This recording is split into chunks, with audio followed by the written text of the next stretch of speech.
கிழக்கு நியூஸ் நேயர்களுக்கு வணக்கம். நான் பத்ரி சேஷாத்ரி. முரசொலியில் ஒரு நீண்ட தலையங்கம் வந்திருக்கு. என்னடா முரசொலி தலையங்கத்தெல்லாம் போய் நீங்கள் பேசுகிறீங்களே அப்படின்னு நீங்கள் நிறையா பேர் பின்னூட்டத்தில் கொடுப்பீங்க. அப்படி கிடையாது. இந்த முரசொலி தலையங்கம் ரொம்ப முக்கியமானது. ராகுல் காந்தியை போட்டு சாத்துன்னு சாத்திருக்காங்க அப்படியும் சொல்லலாம், அல்லது பொங்கி பொங்கி அழும் முரசொலி அப்படின்னு சொல்லலாம். ஒற்றுமையை குலைத்தவரே ராகுல் அப்படின்ட்டாங்க. ஒற்றுமையை குலைத்தவரே ராகுல் தானோ அப்படின்னு பார்ப்பாங்களான்னா இல்லை, ஒற்றுமையை குலைத்தவரே ராகுல் தானே அப்படின்ட்டாங்க. இது 2 நாளைக்கு முன்னாடி வந்திருக்கு. ஒற்றுமை பற்றி ராகுல் வகுப்பெடுத்துள்ளார். இது காலம் கடந்த ஞானோதயமாகும். இந்த ஒற்றுமையை ஒவ்வொரு மாநிலத்திலும் கெடுத்தவரே ராகுல் தானே. அதுதான் கிரக்ஸ். அப்புறமா நீட்டமாக போகுது. இந்த இடத்துல ஒற்றுமையை கெடுத்த, அந்த இடத்துல ஒற்றுமையை கெடுத்த, இந்த இடத்துல ஒற்றுமையை கெடுத்த, தமிழ்நாட்டிலையும் நீ தான் எல்லா கெட்டதுக்கும் காரணம் அப்படின்னு சொல்லி முடிச்சிட்டாங்க. இதில் நிறையா சொல்லியிருக்காரு. அதனால நான் அதெல்லாம் விட்டுட்டு ஒரு கோர் கிரக்ஸ்லேருந்து வர ஆரம்பிச்சிடும். ஸோ ஒன்று மார்க்சிஸ்ட் கம்யூனிஸ்ட் கட்சியோடைய இப்போ இவங்கெல்லாம் இந்தியா கூட்டணி பேசினாங்க இல்லையா, அதில் நடந்த சில விஷயங்களை பற்றி மார்க்சிஸ்ட் கம்யூனிஸ்ட் கட்சியின் மாநிலங்களவை உறுப்பினர் ஜான் பிரிட்டாஸ் ஆற்றிய உரை மிக முக்கியமானது. கேரளாவில் தேர்தல் நடக்கும் பொழுதே இந்த விஷயத்தை நானுமே ஹைலைட் பண்ணியிருந்தேன். கேரளாவில் காங்கிரஸ் ஒரு கூட்டணிக்கு தலைமை தாங்குது, இன்னொரு கூட்டணி இடதுசாரிகளோடு. அப்போ நீங்கள் கடுமையாக 2 பேருடைய பாலிசியும் விமர்சிக்கலாம், திட்டலாம், கத்தி குத்தே நடத்தலாம்னு வச்சுங்க. கத்தி குத்துன ஆள் மேலே இல்லை, கொள்கை மேலே. ஆனால் நீங்கள் என்ன குற்றச்சாட்டு வைக்கிறீங்க அப்படிங்கிறது ரொம்ப முக்கியமாயிருது. ஸோ இப்போ தலையங்கத்துக்குள்ளே போயிடுவோம். கேரளாவில் காங்கிரஸ் கட்சியும் மார்க்சிஸ்ட் கம்யூனிஸ்ட் கட்சியும் எதிரெதிராக போட்டியிட்டன. இரண்டும் சம செல்வாக்கு உள்ள கட்சிகள். இரண்டும் நேருக்கு நேராக மோதியதை யாரும் குறை சொல்லவில்லை. என்னடா இண்டி கூட்டணியிலே இருந்துகிட்டு இருக்கீங்க அப்புறமா மோதிக்கிறீங்களே அப்படின்னு அப்படி குறை சொல்லலை. ஆனால் ராகுல் காந்தி வைத்த குற்றச்சாட்டு அபத்தமானது. பினராயி விஜயனை மோடி ஏன் கைது செய்யவில்லை? 2 பேருக்கும் ரகசிய ஒப்பந்தம் உள்ளது என்று ராகுல் பேசினார். இதைத்தான் மார்க்சிஸ்ட் கம்யூனிஸ்ட் கட்சி கடுமையான குற்றச்சாட்டாக வைக்கிறது. இடதுசாரிகளுக்கும் பாஜகவுக்கும் இடையே ஒரு ரகசிய உடன்பாடு இருப்பதாக ராகுல் காந்தி கேரள மாநில சட்டமன்ற தேர்தல் பரப்புரையின் போது அப்பட்டமான பொய்யை பேசினார். இடதுசாரிகளுக்கும் பாஜகவுக்கும் இடையே ஒரு ஒப்பந்தம் இருப்பதாக பேசுறதுங்கிறது அது ஒரு அபத்தம் தானே. ஸோ இதுதான் பாயிண்ட். நாட் தட் திமுகவும் அப்படியே ஒன்றும் புனிதர் கிடையாது. தங்களுக்கு பிடிக்காதவங்களை பாரதிய ஜனதாவுடைய பி டீம், ரகசிய ஒப்பந்தம் அப்படின்னு சொல்றது யாருமே சிலைக்கிறது இல்லை. ஆனால் அதுதான் மட்ட ரகமானது அப்படின்னு முரசொலி தலையங்கம் சொல்றது நம்ம ஏற்றுக்கொள்கிறோம். இடதுசாரிகளின் பாஜக எதிர்ப்பு நிலைப்பாட்டுக்கு காங்கிரசிடம் இருந்து சான்றிதழ் தேவையில்லை என்று ராகுல் முன்னிலையில் மார்க்சிஸ்ட் எம்பி ஜான் பிரிட்டாஸ் குற்றம் சாட்டினார். அதுதான் பாயிண்ட். அதே மாதிரி ஒவ்வொரு மாநிலத்திலையும் என்ன பேசப்பட்டிருக்கிறது அப்படிங்கிறது இன்னொன்று. அடுத்து இந்திய கம்யூனிஸ்டுகளை பற்றி இடதுசாரிகள் இப்போது இடதுசாரிகளாக இல்லை என்று ராகுல் சொன்னதை குறிப்பிட்ட இந்திய கம்யூனிஸ்ட் பொதுச் செயலாளர் டி ராஜா, இது ராகுலின் அரசியல் முதிர்ச்சியின்மையை காட்டுகிறது என்று விமர்சித்தார். இல்லை, நான் உண்மையின் அடிப்படையில் தான் அப்படி சொன்னேன் என்று குறிப்பிட்ட ராகுல், அடானியை கேரளாவுக்கு கொண்டு வந்தது இடதுசாரி அரசே என்று வாதிட்டார். இந்த ஆர்குமெண்ட் பாருங்க. ராகுல் காந்தி இடதுசாரிகளை பார்த்து நீங்கள்லாம் இடதுசாரிகளே இல்லை, இடதுசாரிகள்னு சொல்லிக்கிறீங்க, இடதுசாரிகளே இல்லை. உடனே டி ராஜா சொல்றாரு, இது நீ இன்னும் ஒரு பொலிட்டிக்கல் மெச்சூரிட்டியே இல்லை உனக்கு. நாங்கள் தான் இடதுசாரின்னா நீ இடதுசாரியே இல்லைன்னு எங்களை பார்த்து சொன்னா என்ன அர்த்தம்? இல்லை நீ அடானியை கூட்டிட்டு வந்த விழிங்கம் துறைமுகம் இருக்கு இல்லையா, அதுக்கு. உடனே இடதுசாரிகள் சொன்னது, அது ஆக்சுவலாக முதல்ல கொண்டு வந்ததே காங்கிரஸ் தான் அப்படின்னு. அப்போ நீங்கள் ஒருத்தரை விமர்சனம் பண்ணணும்னு முடிவு பண்ணிடுறீங்க. இப்போ உங்களுக்கு உண்மையின் அடிப்படையில் தான் நான் சொன்னேன் அப்படின்ட்டு உண்மை என்னன்னே தெரியாமல் பேசியிருக்காரு. சரி, அப்படியே அடானியை கொண்டு வரதுல என்ன தப்பு இருக்குது அப்படிங்கிற விஷயத்துக்குள்ளே நம்ம போக வேண்டாம். This is thinking. அந்த திங்கிங் தான் இங்கே பிரச்சனையே. அடுத்து வரிசையாக சமாஜ்வாதி கட்சி தலைவர் பேசும்பொழுது அவர் என்ன சொல்கிறாராம், இந்தியா கூட்டணியிலிருந்து திமுக, ஆம் ஆத்மி இவங்கெல்லாம் இல்லாமல் இருக்கிறது மிகப்பெரிய பின்னடைவு. இதே வழியில் நாம் தொடர வேண்டுமா, இந்தியா கூட்டணி தொடர வேண்டுமா என்பது குறித்து தீவிரமாக ஆராய வேண்டும். பீகார் மாநிலத்தில் காங்கிரஸ் தலைவர்களுக்கும் பாஜக தலைவர்களுக்கும் இடையே பல பிரச்சனைகளில் ரகசிய உடன்படிக்கைகள் இருந்தனவா என்பது குறித்து எனக்கு சந்தேகம் இருக்கிறது. இது பற்றி காங்கிரஸ் தலைமையிடம் பலமுறை குறிப்பிட்டும் நிலைமையை சரி செய்ய அவர்கள் எந்த நடவடிக்கையும் எடுக்கவில்லை என்று ராஷ்டிரிய ஜனதாதள தலைவர் தேஜஸ்வி யாதவ் சொல்லியிருக்கிறார். இப்படி வரிசையாக சொல்லிட்டு வராங்க. பாருங்க, யாரெல்லாம் காங்கிரஸை கழுவி ஊத்துறாங்க பாருங்க. பீகாரில் கழுவி ஊத்துறாங்க, கேரளா கம்யூனிஸ்டுகள் கழுவி ஊத்துறாங்க, அகிலேஷ் யாதவ் உத்தரப்பிரதேசத்துக்காரர் கழுவி ஊத்துறாரு. இப்படி வரிசையாக அப்புறமா வந்து பினராயி விஜயனை என்னால் கட்டி அணைக்க முடியாது அப்படின்னு ராகுல் சொல்லியிருக்காரு. ஆனால் அவர் நாடாளுமன்றத்தில் நரேந்திர மோடியே கட்டி பிடிச்சவர். அப்படிப்பட்டவர் வந்து பினராயி விஜயனை போய் கட்டிக்க மாட்டேன்னு சொல்றது அபத்தம். இன்னொன்று அவரை யாரும் கட்டிக்கோ அப்படின்னு சொல்லலை. அவரை வந்து குறை சொல்லாத, பினராயி விஜயனை கட்டிக்கொள்ள சொல்லவில்லை. பினராயி விஜயன் மற்றும் பிற எதிர்க்கட்சி தலைவர்களை கைது செய்ய கோருவதன் மூலம் அவர் அமலாக்கத்துறைக்கும் மோடி அரசுக்கும் ஒரு உதவியாளராக செயல்படுவதை நிறுத்த வேண்டும் என்றுதான் நாங்கள் கேட்கிறோம். அது எதிர்க்கட்சி தலைவரின் வேலை அல்ல என்று மார்க்சிஸ்ட் பொதுச் செயலாளர் பேபி மீண்டும் குற்றம் சாட்டியிருக்கிறார். இதற்கு ராகுலின் பதில் என்ன?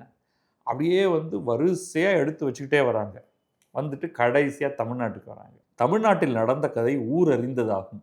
திமுகவுடன் கூட்டணி வைத்துக் கொண்டே காங்கிரஸ் செய்த கழுத்தறுப்புகள் ராகுல் ஆசீர்வாதத்துடன் செய்யப்பட்டவை ஆகும். இவங்க சொல்றது என்னன்னா, இந்த பிரவீன் சக்கரவர்த்தி போன்றவர் இன்னைக்கு வந்து அவர் ராஜ்யசபா எம்பியாக வேற ஆயிட்டாரு.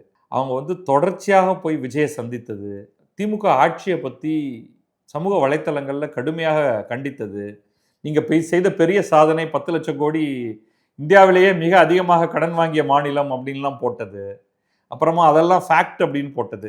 அதெல்லாம் உண்மையாக கூட இருக்கட்டும் பாஸ், இதெல்லாம் சொல்லி காட்டாதீங்க பாஸ் அப்படின்னு சொல்கிறாங்க.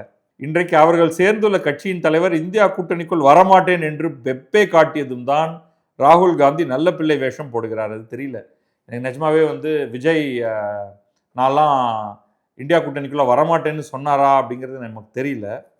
சட்டமன்ற தேர்தல் நடக்கும் மாநிலங்களில் எல்லாம் இந்தியா கூட்டணி கட்சிகளை ஆட்சிக்கு வரவிடாமல் தடுக்க எல்லா கீழ்த்தரமான வேலைகளையும் பார்த்துவிட்டு நாடாளுமன்ற தேர்தல் வரும்பொழுது புலிக்கு பயந்தவர்கள் என்மேலே படுத்துக் கொள்ளுங்கள் என்று சொல்வதைப் போல ஆதரவை தேடுவதற்கு வெட்கமாக இல்லையா அப்படின்னு முரசொலி வந்து ராகுல் காந்தியை போட்டு பிச்சு எடுத்துருச்சு.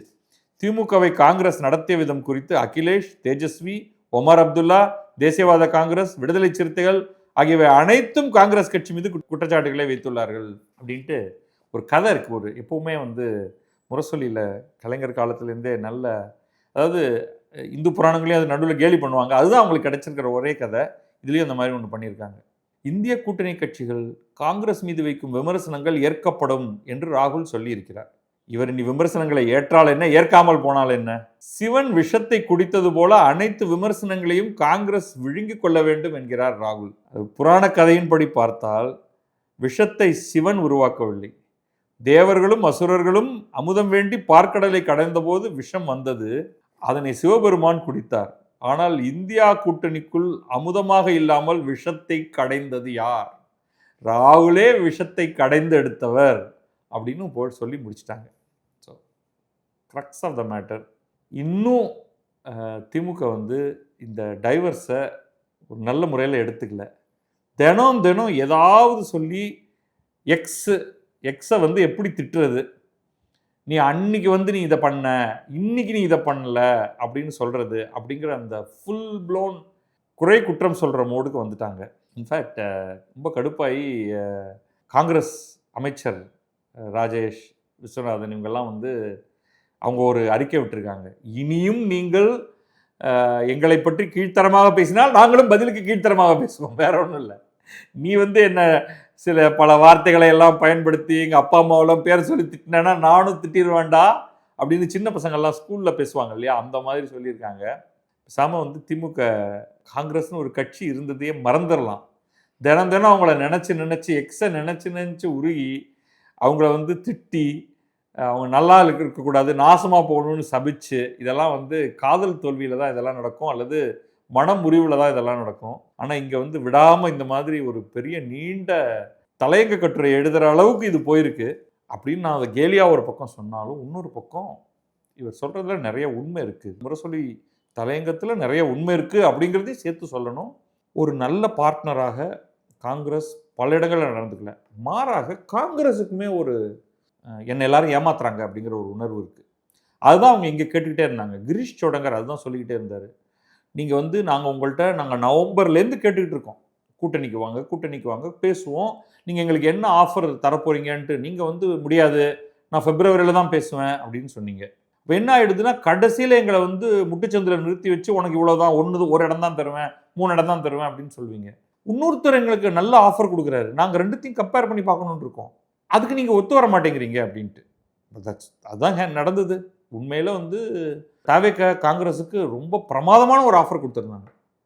காங்கிரஸ் மட்டும் அதை எடுத்துக்கிட்டு இருந்தால் இன்றைக்கி வந்து பயங்கரமாக ராஜா மாதிரி இருந்திருப்பாங்க. இன்னைக்கு கடைசியாக வந்து 28 இடங்கள் வாங்கி சிங்கி அடித்து 5 இடத்த மட்டும் வாங்கி அதுலேருந்து ஜெயிச்சு, ஆனால் அதில் கடைசியாக 2 அமைச்சர் கிடைச்சதுங்கிறது அவங்களுக்கு சந்தோஷம்தான். ஆனால் வேற ஒரு மாடலில் அவங்க வந்து ஒரு 40-50 இடத்துக்கு மேலே நின்று அதில் 30 இடங்கள் ஜெயிச்சு அதில் ஒரு 5 அமைச்சருக்கு மேலே கிடைச்சி அதெல்லாம் நடந்திருக்கலாம். பட் அப்படி நடக்க விடாமல் ஆக்கினது யாருன்னா திமுக அப்படின்னு இவங்களுக்கு வருத்தம், காங்கிரஸுக்கு வருத்தம். திமுகவுக்கு வருத்தம் வந்து ஜெயிக்கிற ப்ராஸ்பெக்ட்ஸையும் கெடுத்து குட்டிச்சவராக்கி கட்சி மாதிரி அங்கே போய் 2 மினிஸ்டராகவும் வாங்கிக்கிட்டு சொகுசாக உட்காந்துட்டு ஏன் தயவில் வந்து நீ இன்னைக்கு எதிர்கட்சி தலைவராக உட்காந்துக்கிட்டு எல்லா எதிர்கட்சிகள் உடைய ஒற்றுமையும் நாசமாக்கிட்டு இப்போ பெருசாக நீட்டி முழக்கிக்கிட்டு இருக்கே, ஒன்னால தான்டா எல்லாம் கெட்டு போச்சு அப்படின்னு இவங்களுக்கு கோபம். ஸோ அதுதான் நிலை இங்கே. பட் ரொம்ப சுவாரஸ்யமாக இருக்குது. இந்த இன்னும் விடாமல் இந்த முறிவுக்கு பின்னும் எக்ஸை துரத்திக்கிட்டு இருக்கிற காலையில் எழுந்தவுடனே காங்கிரஸ் இன்னைக்கு என்ன ட்வீட் போட்டிருக்கு அப்படின்னு பார்த்து கீழே போய் திட்டுறது மட்டும்தான் இவங்களுடைய வழக்கமாக இருக்கிற அளவுக்கு ஆக்கிட்டாங்க. சரி, அது நம்ம இதுக்கு மேலே இந்த ஃபன் விட்டுருவோம். அதை நாட்டில் இன்னும் பயங்கர மோசமான விஷயங்களாக இருக்குது, அதை பற்றியெல்லாம் பேசுவோம். நன்றி, வணக்கம். நான் பத்ரி சேஷாத்ரி, இது கிழக்கு நியூஸ்.